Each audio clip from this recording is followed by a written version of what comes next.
Olá pessoal, tudo bem? Para quem não me conhece, meu nome é Soraya, eu sou psicóloga e hoje eu gostaria de falar com vocês a respeito do transtorno de personalidade limítrofe, também conhecido como transtorno borderline. Então, definido por distúrbios na área afetiva, cognitiva, comportamental, relacional, interpessoal. Esse distúrbio, ele acarreta problemas em todas as áreas da vida do indivíduo, sendo caracterizado por oscilações de humor, irritabilidade, acessos de raiva, que são os acessos de fúria, acessos de ira. Eu gostaria de colocar aqui uma questão importante que precisa ser pontuada, é que esses ataques de fúria, esses ataques de ira, eles não são diretamente proporcionais, digamos assim, ao evento eliciador, ao que ocasionou essa raiva.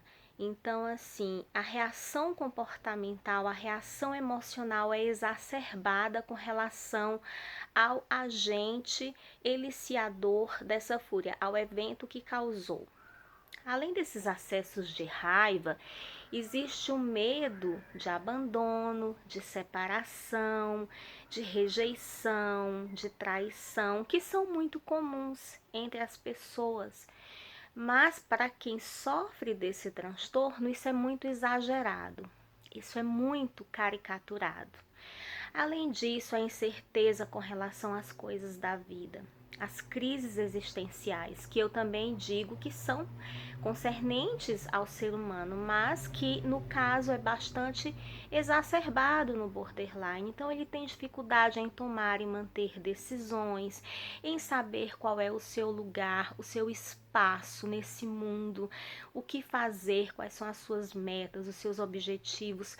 Então eu fico oscilando entre uma coisa e outra. Às vezes a pessoa realmente encontra aquela profissão, mas às vezes fica pensando, eu acho que o que eu gostaria de fazer era outra coisa. Então, além de uma oscilação humoral, oscilação emocional, existe também essa oscilação valorativa, essa oscilação de propósito de vida. Bom, o limiar de frustração é muito baixo, né? Então, assim, a pessoa ela não tem um limiar para receber nãos da vida, ela apresenta muita dificuldade com relação a coisas que não acontecem, as frustrações, as limitações. Existe também o comportamento de manipulação, que é muito presente, né? Principalmente no que tange as relações afetivo-conjugais, bem como também condutas autodestrutivas, são autolesões, automutilações. O borderline se corta, geralmente ele se corta, e isso tem uma função importante no sentido emocional. Por quê? Assim, o corte no borderline seria mais ou menos no sentido de uma materialização de uma dor emocional profunda que eles apresentam. Então, eles passam a se cortar para que a partir dessa visualização, dessa materialização, eles tivessem um alívio dessa dor que é muito profunda, que é muito contundente. Então, só que esse alívio ele é temporário, o alívio dessa angústia não se prolonga, e daí vem outros cortes e mais outros cortes. O índice de suicídio é altíssimo, sendo por conta dessa questão dos cortes em si, bem como também com relação à ideação, a achar que a vida não vale a pena ser vivida. A pessoa tem essa labilidade emocional, então no momento de pico, que ela tá no momento feliz, ela passa para um momento de depressão, né? Eu falo sempre que o borderline ele passa de um céu tempestuoso a um céu ensolarado. de um momento para o outro, num curto espaço de tempo. A vida de borderline é uma verdadeira montanha russa emocional, cheia de altos e baixos, de pico e depressão. E isso assim, de um momento ao outro. Então, o que significa o termo borderline? Borderline significa estar na borda, na linha de fronteira, em uma condição limítrofe entre a neurose e a psicose. O que caracterizaria, né? Eu falei um pouco das características, mas antes eu gostaria também de falar um pouco sobre a questão da incidência. Atinge 3% da população mundial, numa proporção de 7 mulheres para 3 homens. Essa incidência, essa prevalência em mulheres, ela estaria mais ou menos assim diretamente relacionada com questões hormonais, né? Porque a mulher, ela tem essa oscilação hormonal que é natural durante o ciclo do mês. E outra questão interessante é esse distúrbio, ele aflora, ele se rompe exatamente no final da adolescência para o início da idade adulta. Então é onde as placas epifisárias se fecham, os hormônios sexuais afloram. Então está muito relacionado com essa questão hormonal. E como a mulher tem muita oscilação hormonal, talvez seja por isso. Não existe nenhum estudo conclusivo que possa garantir que essa seja a razão.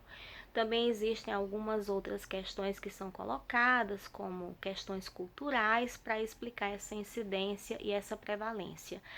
Mas nada é conclusivo. Bom, sobre as causas. O que é que causa? Quando nós falamos em transtorno, não existe somente uma causa específica, não existe somente um único fator. O fator genético, ele é fundamental, né? Ele é fundamental. Mas também existem fatores neuroquímicos, fatores neuropsicológicos, os fatores ambientais.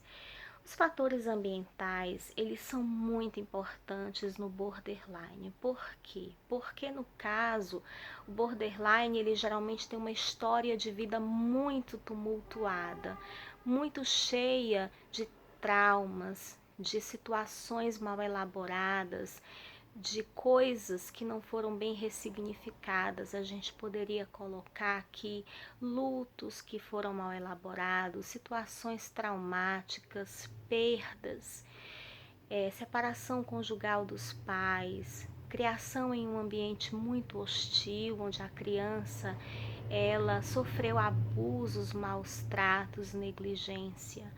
Então, assim, quando a gente... E o bullying, ele assim, aumenta muito a incidência de que isso ocorra, de que a pessoa ela desenvolva o transtorno de personalidade borderline. Interessante lembrar da questão do bullying, do abuso sexual e do bullying. Bom, como eu estava falando antes, né, com relação assim a essa questão das perdas. Quando a gente fala de transtorno de personalidade, a gente tem sempre que lembrar que da infância, do processo de infância e das vivências que aconteceram ali e que foram estruturando aquela personalidade, foram sedimentando aquela personalidade, exatamente nesse período em que a criança ela precisava de um equilíbrio para que essa estruturação acontecesse de uma forma saudável. Então aconteceram processos traumáticos aí, esses que eu falei, que eu relatei. Existe também a questão dos pais. Quando os pais brigam muito dentro de casa, agressões verbais, até mesmo as agressões físicas, a criança se sente muito vulnerável. Então, isso é um alerta também para os pais não brigarem na frente das crianças. E também a questão da separação conjugal, mas entenda a separação conjugal quando é feita de uma forma que a criança não sabe com quem vai ficar, é uma situação muito conflituosa, de muita vulnerabilidade, e nesse processo de estruturação que eu falei aqui. Então, assim, uma outra questão do borderline muito interessante é se envolver em situações de risco. Eu não quero dizer que todas as pessoas que se envolvem em situação de risco, elas são necessariamente borderline. Mas o borderline tem esse perfil de se envolver em situações de risco e, assim, que comprometa de uma forma impulsiva, de uma forma compulsiva a sua integridade física, sua integridade emocional. Então, geralmente, eles se envolvem em jogos patológicos, oniomania, que é as compras compulsivas e excessivas, a nomofobia, que é o uso exagerado do aparelho celular, do smartphone, dos tablets. Essa questão do limite não tem, né? Então, assim, também está muito envolvido com o sexo compulsivo. Então, eles se envolvem em situações várias de risco, né? Tem comportamentos instáveis, impulsivos, descontrolados, geralmente assim caóticos. E no que concerne a relacionamentos conjugais, a relacionamentos afetivo-emocionais, mais especificamente pode ser de namoro, pode ser de cônjuge, a forma dessa pessoa se comportar é também o tudo ou nada. É essa forma de funcionamento dicotômica, tudo ou nada, claro, escuro. Não existe um meio termo, não existe aquelas tonalidades que nós colocamos. Porque na realidade não existem pessoas que são totalmente boas ou totalmente ruins. Existem pessoas com seus aspectos positivos e com seus aspectos negativos. Mas o borderline ele tende à idealização na sua vida de pessoas, de circunstâncias, de situações, de pessoas ideais. Então, geralmente a pessoa pode falar que encontrou o homem ou a mulher da sua vida, aquela pessoa ideal, ela se apaixonou por um anjo que caiu do céu, que veio salvar a sua vida e que é a melhor pessoa do mundo e que não pode viver sem aquela pessoa.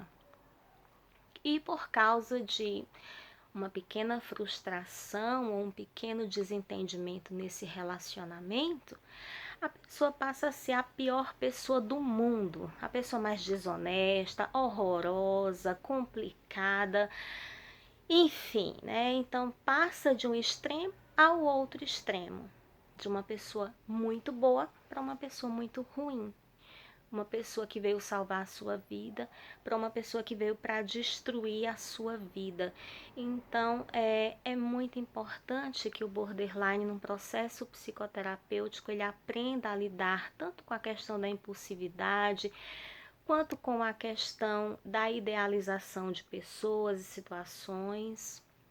Também aprender a lidar com compulsões, com esse pensamento muito dicotomizado, ter estratégias de enfrentamento para lidar também com relacionamentos interpessoais, mas não somente no que concerne a relacionamentos afetivo-conjugais, porque também nas relações fora, tipo nas relações de amigo ou em outras relações, existem também alguns problemas. Por exemplo, se tem um grupo de amigos que está ali reunido, falando, conversando, o borderline tem a tendência de pensar que as pessoas estão falando dele. Ou se elas estão rindo, tá rindo de mim. Ou então, se estão fazendo alguma coisa, é um complô contra mim. Então existe essa questão assim, sabe? Estão rindo de mim, estão falando de mim, é um complô contra mim, é uma coisa assim, realmente entre a neurose e a psicose, né? Porque é um sintoma psicótico ter certeza que a pessoa está rindo de você. Ninguém vai ter certeza de que alguém está rindo de alguém. Pode até ser que seja, mas ter certeza absoluta ninguém tem. Então é uma questão realmente que complica as relações de um modo geral. né? Então, é isso. Eu espero que essas explicações, que essas colocações que eu fiz a respeito de características, de sintomas, de perfil de personalidade também, elas possam ter contribuído um pouco para esse conhecimento do que é o transtorno de personalidade limítrofe, que é pouco esclarecido, pouco elucidado, mas que muitas pessoas sofrem. Esse vídeo ele não tem a finalidade de proceder a nenhum diagnóstico. Caso as pessoas se identifiquem com algumas coisas que eu coloquei aqui, com algumas questões que foram abordadas aqui, é importante que ela busque uma ajuda profissional para que ela busque um tratamento e comece um tratamento para que ela possa desenvolver estratégias eficazes, estratégias importantes para lidar tanto com essas distorções cognitivas, quanto para lidar melhor com os seus relacionamentos e com a sua vida de uma forma geral. Bom, eu deixo para vocês um grande abraço e até uma próxima vez. Tchau, tchau.